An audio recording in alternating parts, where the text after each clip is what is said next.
আসসালামু আলাইকুম ওয়া রাহমাতুল্লাহি ওয়া বারাকাতুহু। বেসিক টু অ্যাডভান্স কোরআন শিক্ষা কোর্সে 11 নম্বর ক্লাসে আপনাদের সকলকে স্বাগতম। আমরা আজকের ক্লাসে তাজবিদ পরিচিতি, অর্থাৎ তাজবিদ কাকে বলে, তাজবিদ কি, তাজবিদ কেন জানতে হবে, তাজবিদ জানলে আমাদের এটার উপকার কি হবে, এই সমস্ত বিষয়ে আমরা আজকের ক্লাসটাতে জানবো ইনশাআল্লাহ। এবং এটার সাথে আমরা আরো একটা খুবই ইম্পর্টেন্ট বিষয় জানবো, সেটা হচ্ছে আউযুবিল্লাহ এবং বিসমিল্লাহ এটা কিভাবে আমরা পড়ব। তো আসুন আমরা ক্লাসটা শুরু করি। প্রথমে আমরা জানবো যে তাসবিদ কি, তাসবিদের সংজ্ঞা। তাসবিদ একটা আরবি শব্দ, তাজউইদ, তাজউইদ, তাজউইদ। এটা জাওয়াদ, জাওয়াদ মূল, জাওয়াদ মূল ধাতু থেকে উৎপন্ন এই শব্দটা, যার অর্থ হচ্ছে সুন্দর করা, উন্নত করা, উৎকর্ষ সাধন করা। যদি সহজ ভাষায় বলি, কোরআন তেলাওয়াত, কোরআন তেলাওয়াত সুন্দর ও শুদ্ধভাবে পড়ার নিয়ম কারণকে তাসবিদ বলে। তাহলে আপনি যদি কোরআনটা সুন্দরভাবে তেলাওয়াত করতে চান বা সুন্দরভাবে জানতে চান, তাহলে আপনাকে তাসবিদ অবশ্যই জানতে হবে। এরপরে আসুন, তাসবিদ কেন গুরুত্বপূর্ণ, তাসবিদ শেখার প্রয়োজনীয়তা কি।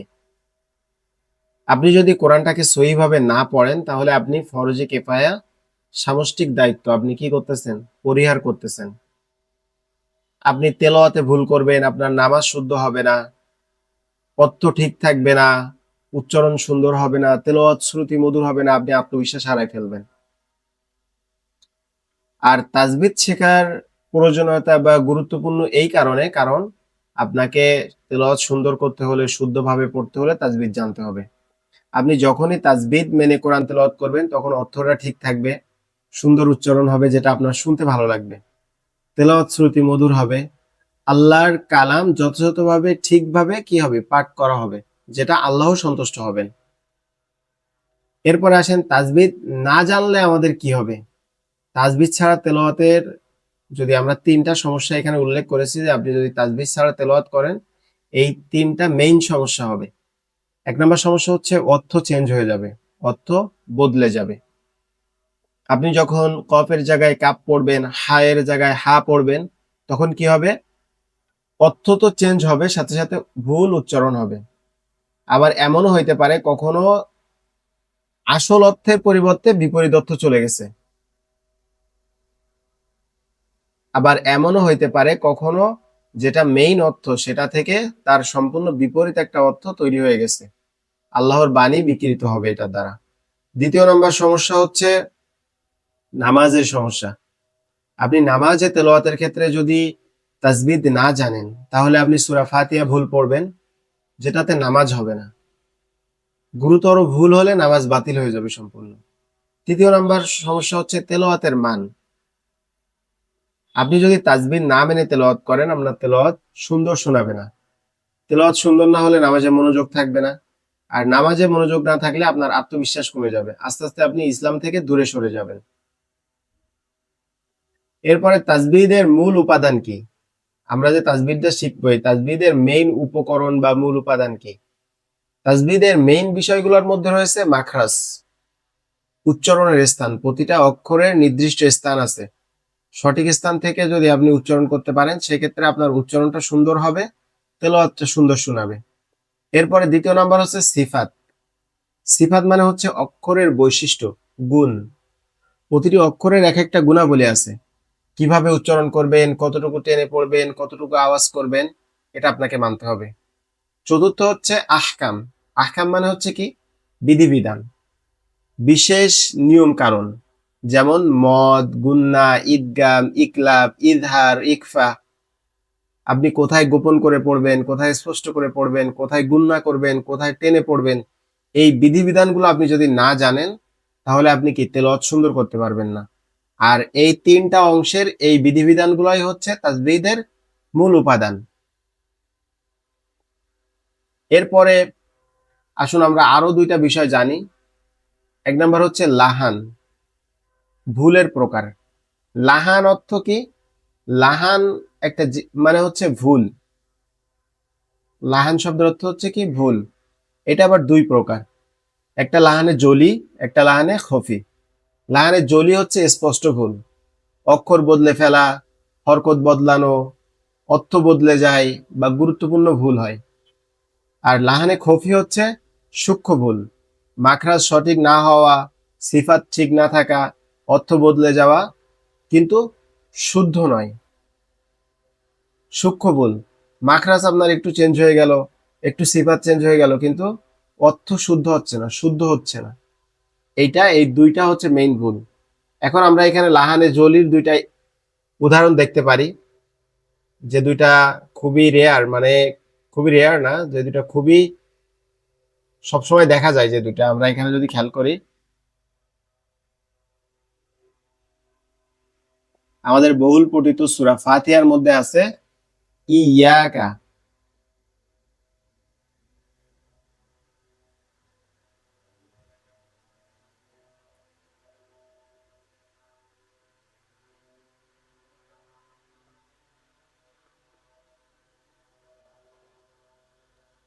ইয়াকা, ইয়াকা, এখানে কি আছে? তাসদীদ আছে।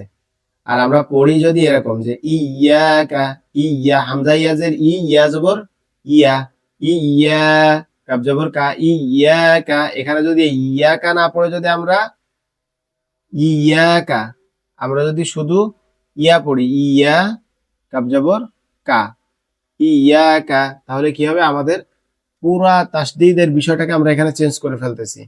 এটা একটা বড় ভুল। তারপরে আমরা যদি আমতার জায়গায় এরকম নুনের জায়গায় যদি আইন দিয়ে পড়ি, তখন এটাও কি একটা বড় ভুল। এই বিষয়গুলো আমাদের মাথায় রাখতে হবে। এরপরে তাসবিদে আমরা যা যা শিখবো এখানে, সেটা হচ্ছে ইস্তেআজা ও বাসমালা। ইস্তেআজা মানে হচ্ছে আউযু বিল্লাহি মিনাশ শাইতানির রাজিম, আউযু বিল্লাহি মিনাশ শাইতানির রাজিম। এটা কিভাবে পড়বো শুদ্ধভাবে? আর বাসমালা মানে হচ্ছে বিসমিল্লাহ। বাসমালা মানে হচ্ছে কি? বিসমিল্লাহ, বিসমিল্লাহির রহমানির রহিম। এটাকে আরবিতে বলা হয় বাসমালা। এটা শুরুর নিয়ম, কখন কিভাবে পড়বো এটা আমাদেরকে জানতে হবে। এরপরে আমরা শিখবো হচ্ছে নুন সাকিন ও তানবিন, ইজহার, ইদগাম, ইখলাফ, ইখফা। এই চারটা আমরা শিখবো। এই চারটা হচ্ছে খুবই খুবই ইম্পর্টেন্ট। এরপরে আমরা মিন সাকিন শিখবো, ইখফাই শাফাবি, ইদগামে শাফাবি, ইজহারে শাফাবি, এগুলা। এরপরে মদ শিখবো, মদ, দীর্ঘস্বর, বিভিন্ন ধরনের মদ, এগুলো আমরা শিখবো। এরপরে লাম ও র এর বিধান, পোর ও বারিক। পোর মানে কি? মোটা করে পড়া, আর সরু মানে হচ্ছে পাতলা করে পড়া। এই বিধানগুলো আমরা এই তাসবিদের বিভাগের মধ্যে শিখব।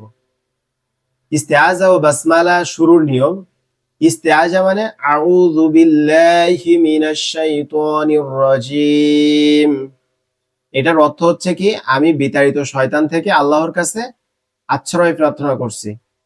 আর বাসমালা মানে হচ্ছে বিসমিল্লাহ, বিসমিল্লাহির রহমানির রহিম। পরম করুণাময় ও দয়ালু আল্লাহ তাআলার নামে শুরু করছি। তেলাওয়াতের শুরুর আগে নীরবে বা জোরে পড়া যায়, তবে একটা ব্যতিক্রম আছে, সেটা হচ্ছে সূরা তওবা ছাড়া সব সূরার আগে আপনি আউযুবিল্লাহ বিসমিল্লাহ পড়তে পারবেন। সূরা তওবার আগে বিসমিল্লাহ পড়া যাবে না। এরপরে দেখেন আমরা এখানে আরেকটা বিষয় শিখি, সেটা হচ্ছে গুন্না। গুন্না কাকে বলে? গুন্না হচ্ছে নাক থেকে যে আওয়াজগুলো আসে, এগুলাকে কি বলে? গুন্না বলে। নাক দিয়ে যে শব্দ বা হাওয়া বের হয়, নাকে কম্পন অনুভূতি হয়, এটাকে কি বলে? এটাকে গুন্না বলে। গুন্না কখন হয়? যখন নুন এবং মিমে তাসদিদ থাকে। নুন মুসাদ্দাদ বা মিম মুসাদ্দাদ, মানে নুনে তাসদিদ অথবা মিমে যখন তাসদিদ থাকে, তখন এটা গুন্না হয়। আবার কখনো কখনো তানবিন, দুই জবর, দুই জের, দুই পেশ, এই তানবিন যদি হয়, সেক্ষেত্রেও কি হয়? সেক্ষেত্রেও গুন্না হয়। কিছু বিশেষ ক্ষেত্রে আপনার এটার এই যে তানবিন, নুন মিমে মুসাদ্দাদ, এটা ছাড়াও কিছু ক্ষেত্রে গুন্না হয়, সেটা আমরা আপনাদেরকে দেখাই দিব ইনশাআল্লাহ। এরপরে পরিমাপ, 2 হরকত পরিমাণ বা 1 সেকেন্ডের বেশি, এটা হচ্ছে আমাদের গুন্নার পরিমাপ।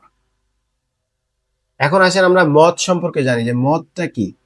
মদ শব্দের অর্থ হচ্ছে দীর্ঘ করা, একটু স্বর দীর্ঘায়িত করা, টেনে উচ্চারণ করা, মানে একটু লম্বা করে পড়া।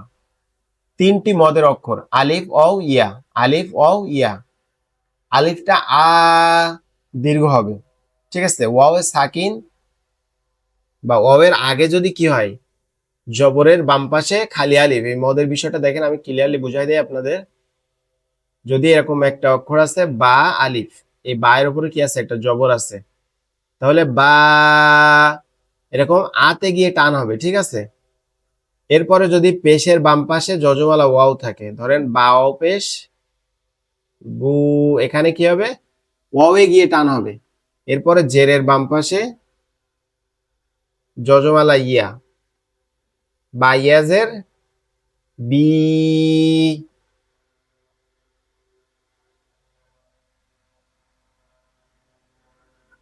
এই যে বিষয়গুলা, এখানে টানটা মূলত কোথায় হবে, টানটা হচ্ছে আপনার উ দীর্ঘ হবে, বু এভাবে। বাটা কিন্তু দীর্ঘ হবে না। এরপরে ইয়ার ক্ষেত্রে দেখেন বি, ইটা দীর্ঘ হবে কিন্তু বিটা দীর্ঘ হবে না। মদের অনেকগুলো প্রকার আছে, ঠিক আছে। মধ্যে তাবি, মধ্যে ওয়াজিব, মধ্যে লাজিব, এরকম। এগুলো আমরা সামনে আরো বিস্তারিত ভাবে দেখবো ইনশাআল্লাহ। আপনাদের আজকের হোমওয়ার্ক হচ্ছে, আমরা আজকে যে বিষয়গুলো শিখলাম এবং আমাদের তাজবিদ অংশের সিলেবাসটা আপনাদের সাথে শেয়ার করলাম। আপনাদের আজকের বিষয় হচ্ছে, আপনারা আগামী ক্লাসের আগে যে হোমওয়ার্ক করবেন সেটা হচ্ছে গুন্না চর্চা করবেন। সূরা ফাতিহা খুলবেন, খুলে ওখান থেকে নুনে এবং মিমে যেখানে যেখানে তাসদিদ আছে সেখানে একটু এরকম ভাবে পড়বেন, মিনান নাসি, এরকম নুনে এবং মিমে, মিম এরকম নাকের মধ্যে নিয়ে প্র্যাকটিস করবেন এবং এটা আপনাদের নোটবুকে অবশ্যই নোট করে রাখবেন। আজকের ক্লাসটা এই পর্যন্ত। আপনারা এত সময় বা এতদিন ধৈর্য নিয়ে কোরআন শেখার এই ক্লাসগুলো দেখতেছেন, এজন্য আপনাদের অসংখ্য ধন্যবাদ। আসসালামু আলাইকুম ওয়া রাহমাতুল্লাহি ওয়া বারাকাতুহু।